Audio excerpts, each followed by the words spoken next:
Dahsyatnya serangan COVID-19 terhadap ketahanan nasional oleh Anton Permana dari Tanhana Dharma Mangrava Institute.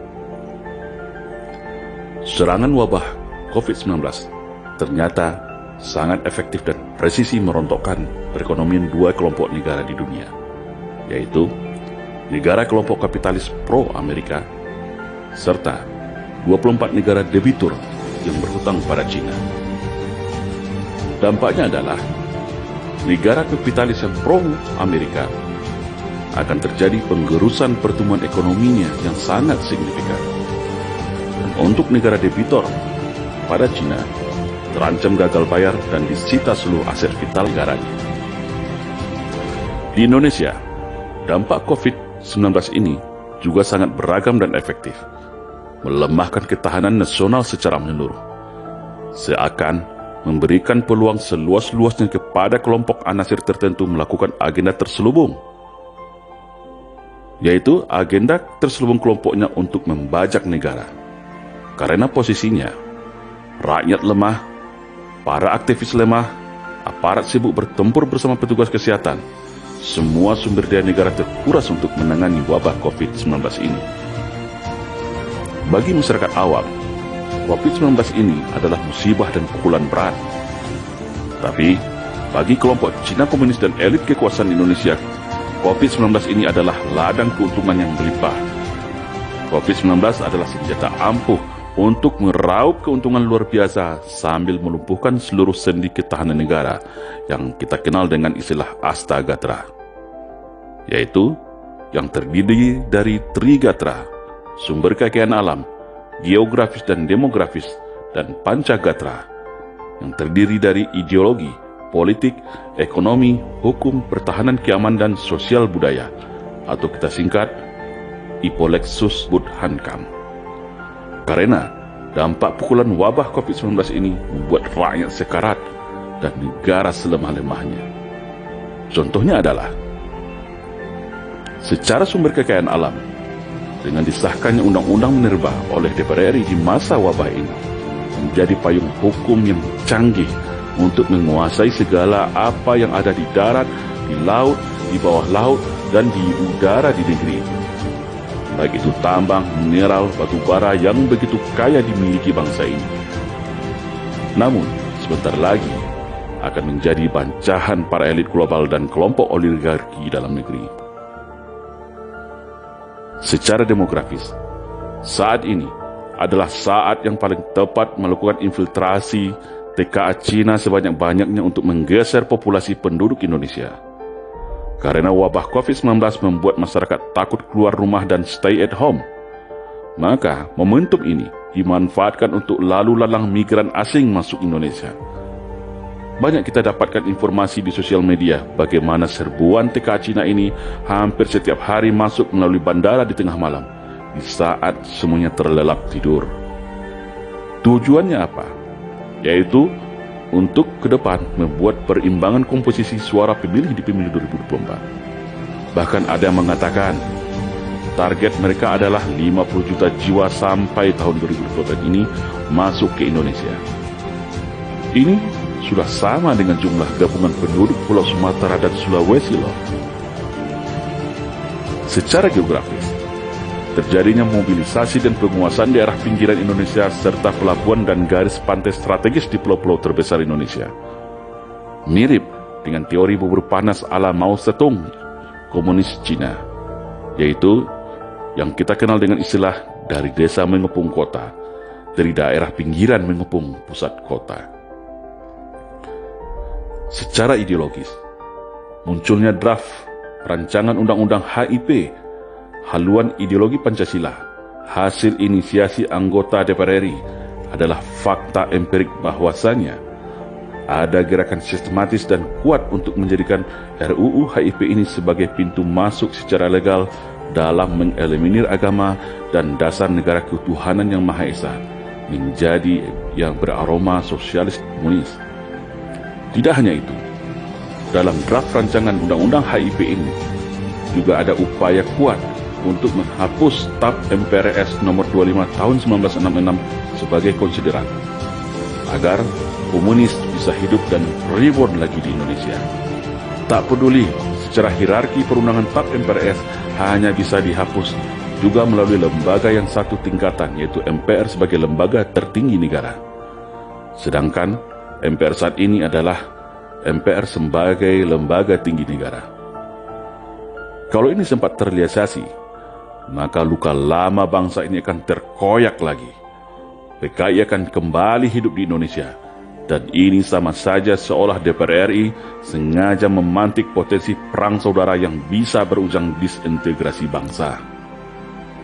Secara politik, mengamputasi trias politika sebagai bentuk dan identitas sebuah negara demokrasi, yaitu mengamputasi kewenangan legislatif melalui pengesahan Perpu nomor 20 tahun 2020, di mana mengakibatkan legislatif kehilangan hak budgetingnya dan memberi sistem kekebalan hukum bagi pemerintah selama wabah COVID-19 ini. Ini jelas sebuah bentuk abuse of power dan jelas mengarah kepada sistem kekuasaan tunggal bagi pemerintah, di mana sistem seperti ini hanya ada pada negara komunis dan monarki. Sedangkan Indonesia adalah negara hukum yang berkedaulatan rakyat. Ini jelas sekali bertentangan dengan konstitusi negara Indonesia. Secara ekonomi, musibah ini berhasil meluluh lantakkan perekonomian nasional, memiskinkan yang sudah miskin, memiskinkan yang sebelumnya kuat, sehingga tak ada lagi kekuatan ekonomi lain selain ekonomi kelompok elit yang tersentralistik di kekuasaan. Secara perekonomian negara, membuat negara menuju gagal bayar atas segala hutang, bunga dan kewajiban kepada investor. Dan hal inilah yang paling krusial, karena semua aset vital negara yang menguasai hajat hidup orang banyak beralih dengan mudah dan halus kepada kelompok elit investor yang dominan dikuasai komunis Cina. Saat ini saja, seluruh bentuk APD semua berasal dari Cina yang transaksinya triliunan rupiah. Kelumpuhan ekonomi nasional akibat wabah COVID-19 bukan dijadikan momentum konsolidasi nasional untuk berdikari, tapi malah menjadi pintu recovery menambah hutang. Wabah COVID-19 saat ini semakin membuat negara kita terpuruk, terancam bangkrut, gagal bayar, dan akhirnya terpaksa menyerahkan anggunan aset vital bangsa strategis kepada investor Cina. Secara hukum, tingkat kriminalitas meningkat tinggi pasca dilepasnya secara sepihak oleh Menkumham 29.000 para narapidana. Penegakan hukum tebang pilih, kritikan dan perbedaan pendapat dijadikan seolah sebuah bentuk kejahatan. Diskriminasi hukum semena-mena, akibat penegak hukum tunduk dan menjadi alat kekuasaan. Secara pertahanan, terjadinya pemangkasan secara besar-besaran terhadap anggaran pertahanan untuk pergeseran alokasi anggaran buat penanganan COVID-19. TNI lebih disibukkan menjadi supporting system tim kesehatan. Biasanya, dalam perang, TNI terdepan dan tim kesehatan menjadi supporting di belakang. Di saat wabah ini, petugas kesehatan yang berada di depan, TNI yang support di belakang. Begitu juga dalam agenda latihan gabungan, latihan bersama, juga banyak terancam tidak jadi terlaksana. Tentara tanpa ada kalender latihan tahun ini bisa sangat berbahaya. Semoga saja kondisi ini tidak mengurangi kesiapsiagaan TNI kita terhadap ancaman pertahanan yang multi-kompleks, baik dari luar maupun dalam negeri, baik ancaman perang fisik maupun non-fisik. Sosial budaya, terputusnya silaturahmi, komunikasi lintas masyarakat oleh ancaman ketakutan wabah virus, khususnya umat Islam, terpisah dari rumah ibadahnya, ulamanya, dan ukhuwah berjamaahnya, sehingga umat Islam tercerai-berai bagai buih di lautan, masjid ditutup, solat tarawih ditiadakan, ceramah tabligh akhbar dilarang, perayaan Idul Fitri pun tidak dibolehkan. Begitu sempurna. Mau berkumpul dan konsolidasi tidak bisa, terkunci oleh aturan PSBB, yang akhirnya hanya bisa menonton negeri ini bergerak entah kemana. Mau teriak di sosial media, ada ancaman undang-undang ITE. Masyarakat hari ini seakan dipaksa merubah budaya perilakunya. Yang paling dominan adalah ketergantungan kita semua akan perangkat komunikasi handphone dan internet atau kehidupan dunia maya. Masyarakat seperti ingin dijauhkan dari kehidupan spiritualnya, seperti menutup masjid, tidak bisa berkumpul kayak tak boleh kabar atau berinteraksi dengan kiai dan ulamanya. Semua dengan alasan wabah COVID-19. Tapi anehnya, ini tidak berlaku pada mal, kafe, pasar, konser musik, dan alat transportasi massa. Intinya seakan masyarakat mau digiring cukup jadi masyarakat dunia maya saja atau e-citizen, menjauhi kehidupan nyata yang bermuatan nilai kehidupan spiritual, menjauhkan masyarakat dari kehidupan agama secara halus.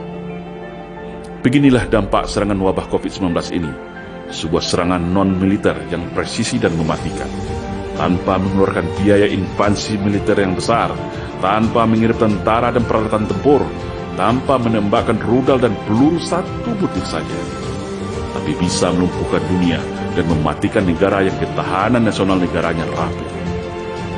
Kita tidak tahu apa yang akan terjadi ke depan pasca COVID-19 ini, tapi yang jelas, satu persatu sendi ketahanan nasional kita sudah terperteli. Tak ada lagi konsep kewaspadaan nasional sebagai early warning system. Tak ada lagi kepemimpinan nasional yang akan mengkoordinir, mengarahkan sistem manajemen nasional secara berwibawa. Wabah COVID-19 ini seakan ikut juga mematikan hati, logika, nalar dan rasa patriotisme nasionalisme bangsa. Seakan wabah COVID-19 ini memang diciptakan sebagai serangan pendadakan dari sebuah agenda neokolonialisasi terhadap dunia, termasuk Indonesia. Siapakah pemainnya? Siapakah kingmakernya? Siapakah decision makernya? Siapa operatornya? Biar waktu yang menjawabnya. Kita sebagai rakyat yang setia dan cinta kepada negara, inilah saatnya bersiap siaga. Persiapkan seluruh kemampuan yang ada. Karena rapuhnya ketahanan nasional kita saat ini akibat serangan COVID-19 bisa menjadi lampu kuning untuk siap sedia seandainya bumi pertiwi memanggil kita. Anda siap? Salam Indonesia Jaya.